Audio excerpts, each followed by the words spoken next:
Good evening. Police have defended their tactics after 7 News obtained shocking pictures of an officer repeatedly punching a cricket fan at the SCG on Wednesday night.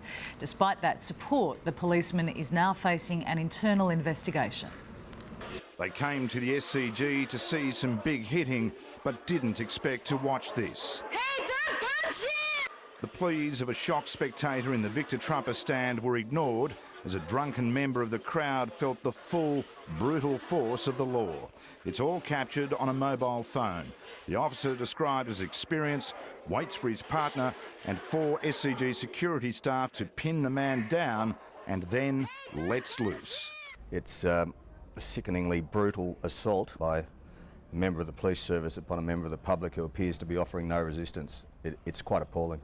That video footage in isolation doesn't look great. Senior police have launched an internal investigation into the arrest, but have already defended the officers involved. And we took the appropriate action to remove him. So you would consider that repeated punching is appropriate action even though he was pinned down by 5 other men?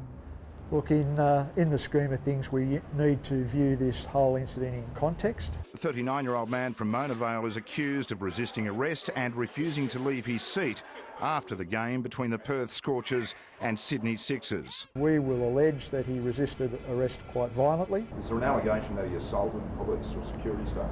No allegation of assault. Ordinarily, in circumstances like that, if there's been violent resistance, there'd be charges preferred of assault police as well as resisting and hindering. No assault charge despite this claim from an anonymous talkback radio caller. He'd actually just got up to actually belt the police. He had a swing at the police. Although tasers and capsicum spray were introduced to deal with these very situations, police were insisting neither was necessary this time. To deploy the capsicum spray in those circumstances would have run the very real risk of other people being contaminated. Cricket fan David Gabriel says 12 years after he was assaulted by police at the SCG, little has changed. I've already seen the footage. It looks pretty over the top to me. And Adam Walters joins us live. Adam, Sydney Cricket Ground security guards were also involved in Wednesday's incident. What does the SCG Trust have to say?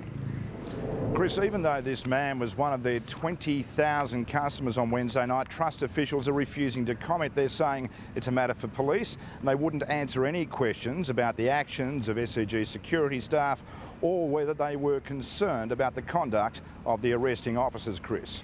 All right, thanks, Adam. And if you or someone you know witnessed that incident, we'd like to hear from you. Either give us a call on 8777 7777 or send us an email, news@7.com.au.